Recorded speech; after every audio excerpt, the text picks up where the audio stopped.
Hello friends, स्वागत है आप सभी का मेरे YouTube channel SB coaching classes पर। और जैसा कि मैंने आपसे अपने पिछले वीडियो में डिस्कशन कर लिया था एसिटिक अम्ल का, एसिटिक अम्ल बनाने की विधि, रासायनिक गुण और उपयोग, है ना। तो उस टॉपिक के बाद अगला जो आपका टॉपिक चालू हो जाएगा वो टॉपिक आपका आता है, उसका जो नाम है वो होता है साबुन और अपमार्जक, यानी सोप एंड डिटर्जेंट। तो सोप एंड डिटर्जेंट, साबुन और अपमार्जक, इस टॉपिक का नाम होता है।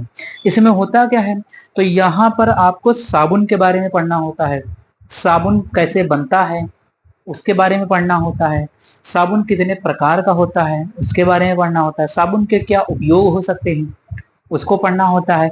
और सबसे इंपॉर्टेंट जो आती है साबुन की स्वच्छीकारक क्रिया, है ना, या मिसल निर्माण की प्रक्रिया कह दिया जाता है, मिसल फॉर्मेशन, है ना।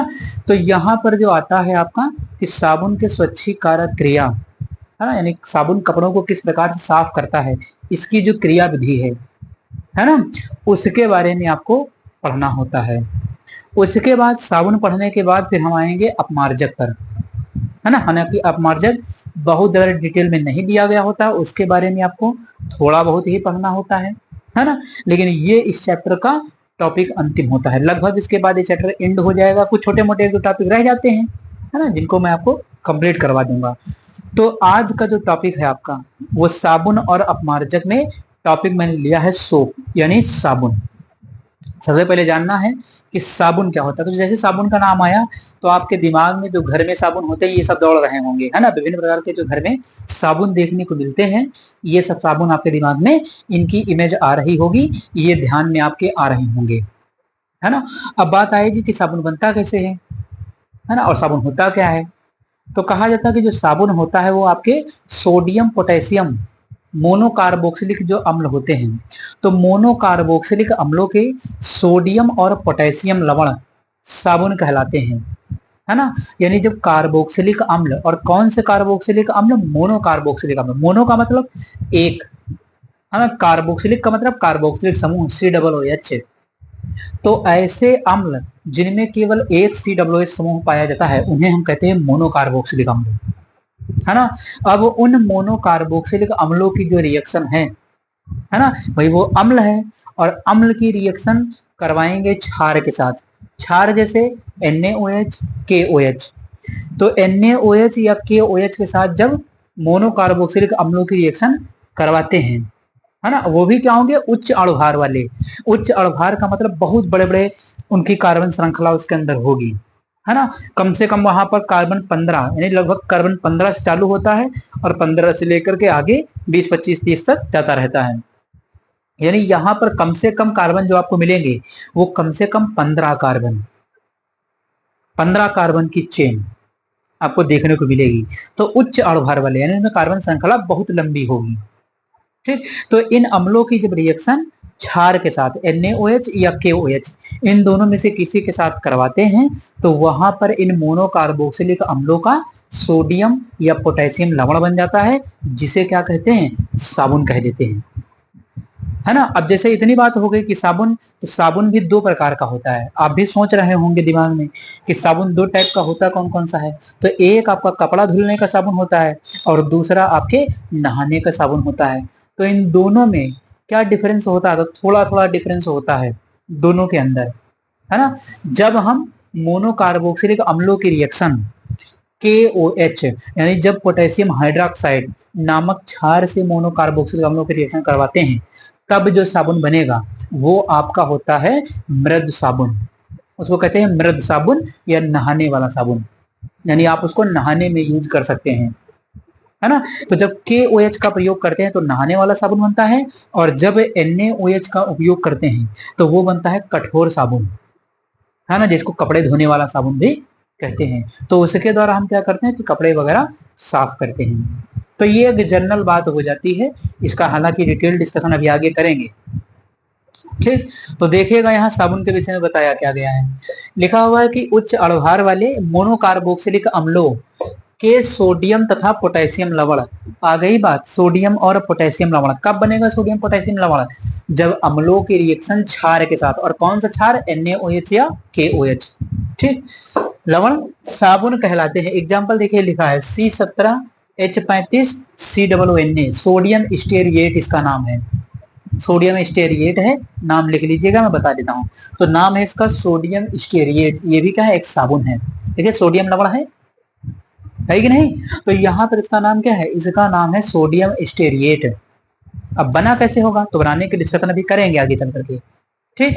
लेकिन इसका नाम ध्यान कर लीजिए, सोडियम स्टेरिएट है, जो कि एक प्रकार का, देखिए यहाँ Na आया है, सोडियम लगा है, इसका मतलब है इसके निर्माण में NaOH का प्रयोग हुआ होगा, तभी यहाँ पर देखिए Na लगा हुआ है। अगर K लगा होता तो ये आपका मृदु साबुन हो जाता, नहाने वाला हो जाता, लेकिन यहाँ पर क्या है, सोडियम लगा है, इसका मतलब क्या है कि ये कपड़े धुलने वाला साबुन है, ये कठोर साबुन है ना, हार्ड सोप है, ठीक। तो ये ध्यान रखना है आपको। अब उसके बाद देखिए नीचे कुछ उदाहरण लिखे हैं, मोनोकार्बोक्सिलिक अम्ल, जो उच्च अल्भार वाले मोनोकार्बोक्सिलिक अम्ल होते हैं जिनके द्वारा साबुन बनाया जाता है, वो अम्ल यहाँ पर लिखे हुए कि कौन कौन से अम्ल हो सकते हैं, ठीक। तो देखिएगा पहला लिखा है पॉमिटिक अम्ल, इसका नाम है पॉमिटिक अम्ल, C15H31COOH फार्मूला है। ये केवल आपको बस जानकारी के लिए बताया जा रहा है, एग्जाम में यहाँ से कोई प्रश्न आपको देखने को नहीं मिलता है, ठीक। ये तीन जो मैं आपको बता रहा हूँ इसको, है ना, ये तो मान लिया पूछा जा सकता है, ये तो है आपके लिए इंपॉर्टेंट, लेकिन ये उतना ज्यादा इंपॉर्टेंट नहीं, लेकिन जानकारी होनी चाहिए। जैसे प्रैक्टिकल में ही पूछ लिया जाए या अन्य किसी एग्जाम को आप दे रहे हैं तो उसमें पूछ लिया जाए, तो ये पता होना चाहिए। उसके बाद स्टेरिक अम्ल C17H33COOH, ठीक। उसके बाद यहाँ पर लिखा है ओलिक अम्ल, तो ओलिक अम्ल का क्या है, C17H31COOH। मैंने आपको बताया था कम से कम 15 कार्बन की श्रृंखला होनी चाहिए, 15 से नीचे कार्बन श्रृंखला वाले आपको नहीं देखने को मिलेंगे, ठीक। देखिए यहाँ पर 15, यहाँ 17, यहाँ 17, तो ये क्या है, अम्ल है। अब ये देखिए तीनों क्या है, आपके अम्ल है, और इन अम्लों की रिएक्शन किसके साथ करवाना है, तो इन अम्लों की रिएक्शन आप KOH या फिर NaOH, ठीक, इन दोनों में से किसी से करवा देंगे इन अम्लों की रिएक्शन, तो कोई ना कोई आपका साबुन बन करके तैयार हो जाएगा, ठीक। ये पोटेशियम हाइड्रोक्साइड है, ये NaOH है, तो ये क्षार है और ये क्या है, अम्ल है। तो अम्ल क्षार के रिएक्शन में क्या बनता है, तो अम्ल क्षार के रिएक्शन में लवण बनता है, और वही लवण क्या होता है, साबुन होता है, ठीक। अब यहाँ पर ये अम्ल क्षार की रिएक्शन होती है, तो अम्ल क्षार की रिएक्शन कैसी अभिक्रिया होती है, उदासीनीकरण, है ना, उदासीनीकरण होती है। तो आपसे पूछा जा सकता है कि साबुन के निर्माण की प्रक्रिया, है ना, निम्नलिखित में से किस प्रकार की अभिक्रिया है, तो 4 ऑप्शन दे देगा आपको वहां पर, है ना, संयोजन, वियोजन, है ना, अपचयन, और दे देगा उदासीनीकरण, है ना। इस तरीके से कोई आपको रिएक्शन दिया जा सकता है, उसमें क्वेश्चन बनाया जा सकता है। तो साबुन के निर्माण की प्रक्रिया एक प्रकार की उदासीनीकरण अभिक्रिया है ना, क्योंकि अम्ल क्षार की रिएक्शन क्या होती है, उदासीनीकरण अभिक्रिया होती है, ठीक। तो ये आपको यहाँ पर याद रखना है, ठीक। तो साबुन की एक सामान्य जानकारी यहाँ पर लिखी है, आप इसका स्क्रीनशॉट ले लीजिए, फिर इसके बाद में आगे की डिस्कशन आपसे करता हूँ।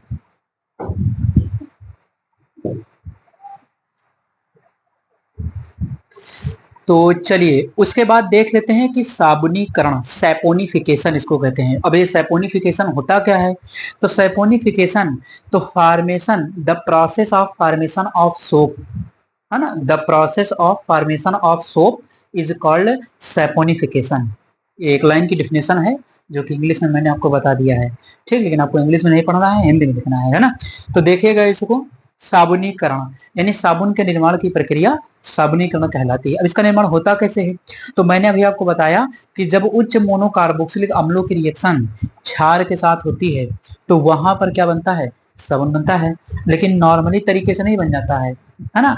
उन अम्लों के द्वारा जो वसीय अम्ल बनते हैं, यानी उन्हीं अम्लों से मिलकर के जो वसीय अम्ल बने हुए होते हैं, वसायुक्त अम्ल, है ना, उनकी रिएक्शन जब क्षार के साथ करवाते हैं तो सीधे क्या बनता है, साबुन बनता है, ठीक।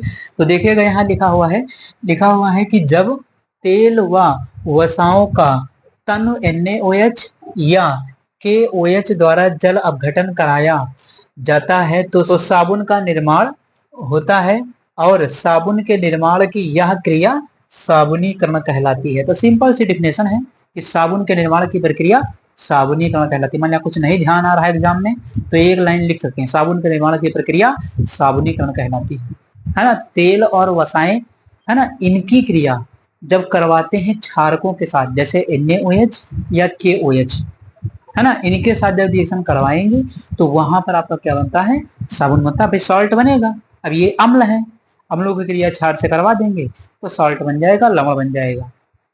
ठीक, तो देखिएगा यहाँ पर फिर रिएक्शन होगी कैसे। अब रिएक्शन के लिए हमें कोई वसा लेनी पड़ेगी, कोई तेल या कोई वसा ले ली जाए है ना, जो वसीय अम्लों से मिलकर के बना हो, मोनोकार्बोक्सिलिक अम्लों से मिलकर के बना हुआ हो। ठीक, तो जैसे यहाँ पर हम एग्जांपल के लिए लेते हैं, जैसे स्टेरिन है, आप किताब में भी देखेंगे स्टेरिन एक वसा होती है, उसकी रिएक्शन NaOH या KOH से करवा देते हैं और वहां पर ग्लिसरॉल और साबुन बन जाता है। तो ध्यान से देखिएगा रिएक्शन को। करना क्या है, हमें एक वसा लेनी है जिसका नाम है स्टेरिन, जो आपको किताब में भी लिखी हुई वही मिल जाएगी। ठीक, हालांकि कोई भी वसा ले सकते हैं, लेकिन यहाँ पर जो जनरल आपको मिलती है वही मैं आपको बता देता हूँ। तो देखिएगा जैसे यहाँ पर CH2O CO C17H35 है ना, ध्यान से देखिएगा CHO CO C17H35 CH2O CO C17H35 और क्या लेना है, तो 3NaOH लेना है। ठीक, तो ये क्या है, आपकी स्टेरिन है, वसा है, तो इसको लिख लीजिए चाहे है ना, स्टेरिन ये आपकी क्या है, एक प्रकार की वसा होती है ना, एक वसीय अम्ल है स्टेरिन है ना। ये देखिए लिखा है इसका फार्मूला। अब इसकी रिएक्शन किससे करवानी है, क्षार के साथ। NaOH ले लिया, अब KOH भी ले सकते हैं, कोई दिक्कत नहीं। ठीक, तो यहाँ पर क्या है, NaOH के साथ रिएक्शन करवाएंगे, होगा क्या, यहाँ पर देखिए कितने 3 NaOH हैं, तो इसमें से 3 OH यहाँ से ये टूट जाएगा। देखिए इस जगह से आपका है ना, थोड़ा सा इसको इधर बढ़ा लें, इस जगह से आपका ये, ठीक, ये केवल समझाने के लिए आपको कर रहे हैं, आपको रिएक्शन में करने की कोई आवश्यकता नहीं है। ठीक, तो यहाँ पर मैंने एक डॉट बना दिया है ताकि आपको समझ में आए कि कहीं से क्या निकलेगा। तो इतना पोर्शन इसका अलग हो जाएगा और यहाँ पर CH2 के साथ देखिए कितने OH 3 हैं, तो एक यहाँ लगेगा तो CH2OH, एक OH यहाँ लगेगा तो CHOH, और फिर एक OH यहाँ लगेगा तो फिर CH2OH, यानी CH2OH CHOH CH2OH ग्लिसरॉल बनेगा। और बाकी आपके 3 मॉलिक्यूल ये C17H35 COO और यहाँ से 3 Na, तो 3C17H35 COO Na निकल जाएगा, यानी साबुन बन जाएगा। ठीक, ध्यान से देखिएगा, इसको बनेगा आपका CH2OH CHOH CH2OH। देखिए ये बन गया, इसका नाम ग्लिसरॉल। क्या नाम है इसका, तो इसका नाम है ग्लिसरॉल है ना, ग्लिसरॉल, ग्लिसरॉल कह देंगे। और ये क्या है, 3 मोल आपका साबुन बन जाएगा। तो यहाँ पर 3C17H35 COO Na, ये देखिए C17H35 COO Na बन गया आपका साबुन। ठीक, तो इस प्रकार से जब वसीय अम्लों के रिएक्शन करवा देते हैं क्षार के साथ तो वहां पर बनता है साबुन। इसका नाम है सोडियम स्टेरिएट, लिख लीजिएगा इसका नाम। ये साबुन कौन सा है, इसका क्या नाम है, तो इसका नाम है सोडियम स्टेरिएट। और यहाँ पर साबुन के निर्माण में NaOH का प्रयोग हुआ है। तो मैंने अभी आपको पीछे बताया था, जब NaOH का प्रयोग होगा तो वहां पर कौन सा साबुन बनेगा, कठोर साबुन, कपड़े धोने का। तो ये जो साबुन बना है सोडियम स्टेरिएट, ये कपड़े धोने का साबुन है। ठीक, अगर KOH यहाँ पर ले लेंगे तो आपको नहाने वाला साबुन मिल जाएगा। ठीक, तो ये प्रक्रिया है साबुनीकरण और ये उसकी है रिएक्शन। आप इसका स्क्रीनशॉट ले लीजिए, फिर आगे की वो डिस्कशन मैं आपसे करता हूं।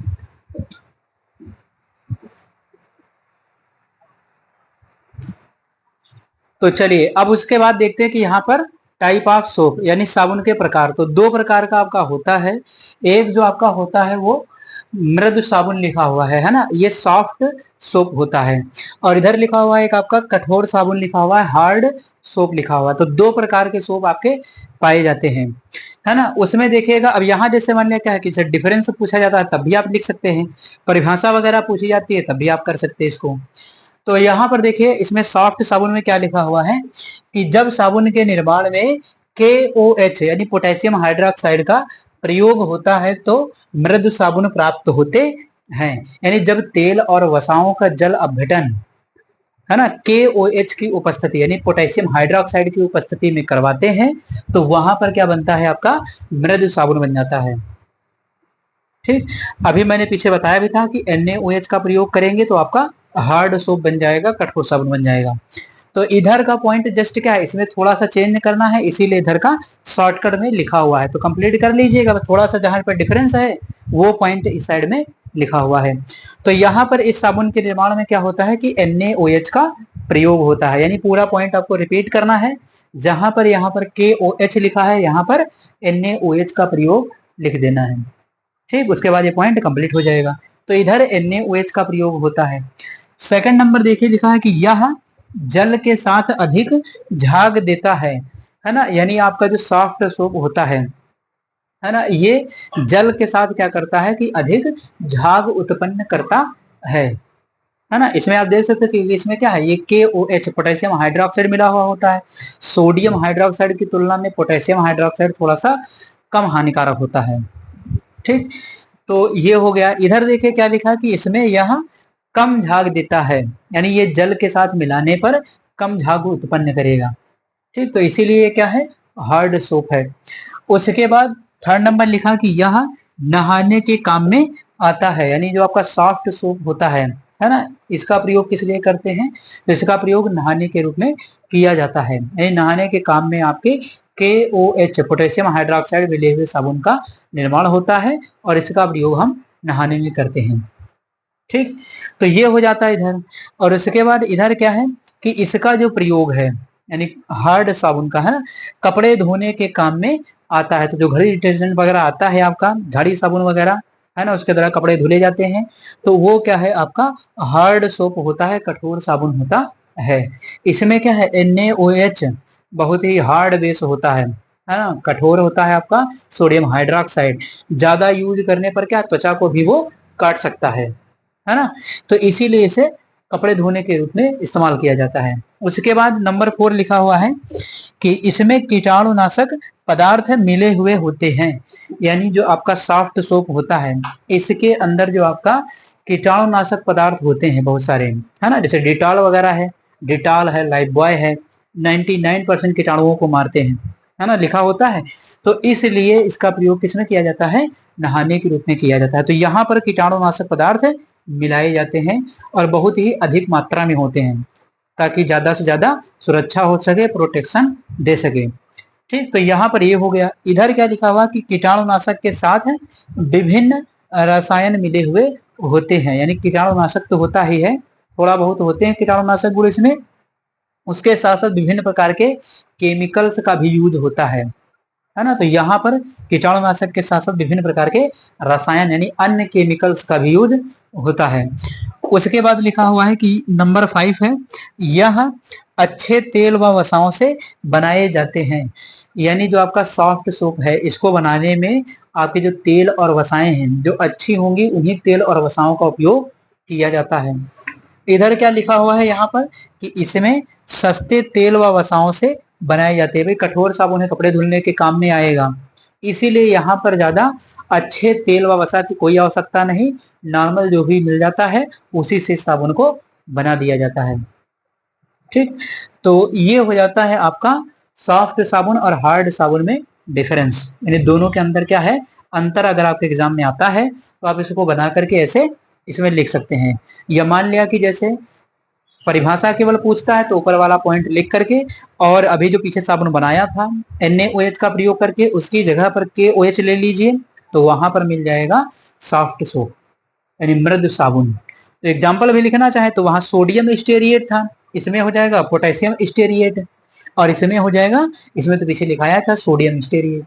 तो अगर पोटेशियम का यूज करेंगे तो पोटेशियम स्टीरेट इसमें आ जाएगा मृदु साबुन में, अगर सोडियम का उपयोग करेंगे तो सोडियम स्टीरेट इस साबुन के अंदर आ जाएगा। तो टोटल आपके ये दो प्रकार के हो जाते हैं। इसी में कभी कभी ये डिफरेंस आता है कि नहाने व कपड़ा धोने वाले साबुन में अंतर लिखिए। इसी तरीके से भी प्रश्न आ जाता है, तो चाहे उस तरीके से पूछा जाए या इस तरीके से पूछा जाए, आपको यही डिफरेंस दोनों में लिख देना होता है। ठीक, तो ये रहा आपका सोप एंड डिटर्जेंट। तो सोप और उसके प्रकार और सैपोनिफिकेशन यानी साबुनीकरण, है ना, इन सभी प्रक्रियाओं का डिस्कशन मैंने कर लिया है। तो उम्मीद करता हूं कि आज जो मैंने आपको पढ़ाया है वो समझ में आया हुआ होगा। और अगर चैनल पर नए हैं तो चैनल को सब्सक्राइब करें, वीडियो को लाइक करें और शेयर करते रहिए। तो चलिए फिर पढ़ते रहिए, मिलते हैं अपने नेक्स्ट लेक्चर में। Thanks for watching this video.